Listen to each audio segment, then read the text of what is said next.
Education is the most powerful weapon which you can use to change the world. The quote by Nelson Mandela is one of the most famous sayings on the value of education.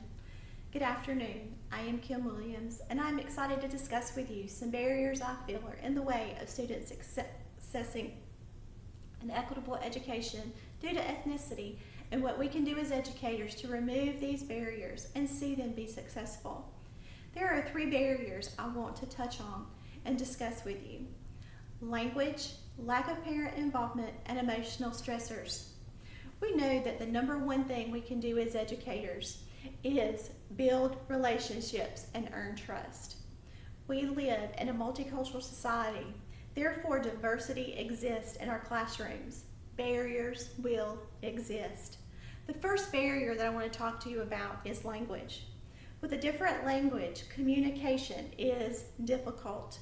It's going to be difficult between the teacher and the student and student to student. It's going to cause instructions not to be as clear. Materials are not going to be understood. Therefore, these students are going to have a very difficult time being able to do their work. It's going to lead to feelings of inadequacy, fear of judgment, and can cause them to withdraw. I have some ideas for a solution. Going around the classroom, we can label our learning centers and our objects around the room bilingually. We can use tools to label these centers and make a way that these students can feel that they have a community and an ownership within this classroom and make them feel comfortable. Our class rules, our procedures can also be labeled the exact same way so that they can understand what's going on in this classroom and not feel like an outsider. We can use visual aids and hand signals for things such as dismissal, lunch, restroom, needing the nurse, not feeling well, need a pencil sharpened, needing help in general. Use these hand signals, nonverbal cues, instead of having to use things verbally to help these students communicate in the classroom. The second barrier that I want to discuss with you is lack of parent involvement. According to Kaplan, students attain more educational successes when school and family work together to motivate, socialize, and educate students. But when there is a language barrier or a cultural barrier due to ethnicity, it proposes a disconnect or a lack of representation. Some parents feel intimidated and unwelcome at school.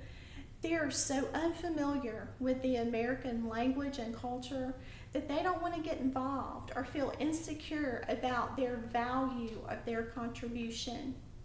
My suggestion is that we are diligent, that when we have the things go home in the afternoon and all of this paperwork, that we are diligent in having it done in their native language, and that we have interpreters and translators available, that when these parents come into our schools, that we are able to communicate and close the gap, that they are able to feel comfortable in communicating with us in that school about their child.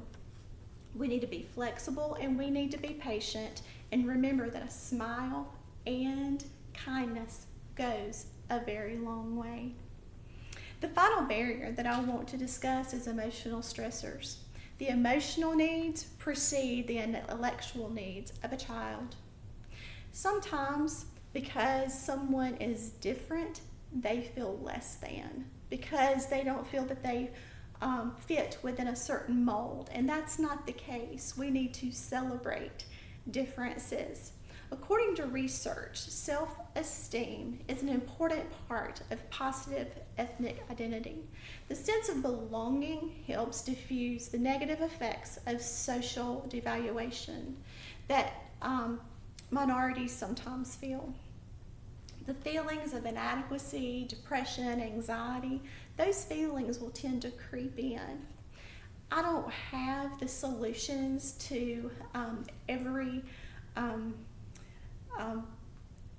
outside problem, but I do know that every child deserves the very best experience, regardless of their diversity, and outside the classroom.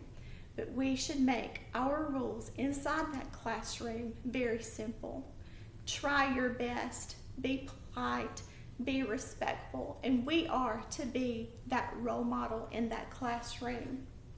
I have targeted 3 specific barriers on ethnicity that these barriers may present in education within that classroom: language, lack of parent involvement, and emotional stressors. I've also given my thoughts on removing some barriers, and I hope that you find some of this information useful. Before I close, I want to leave you with a few questions. What kind of teacher do you want to be? Do you want to be the teacher, that one teacher that will change a student's life forever? And do you want to be the teacher that when a student looks back and says, not only did she change my world, but she made me want to change the world? Thank you so much for your time.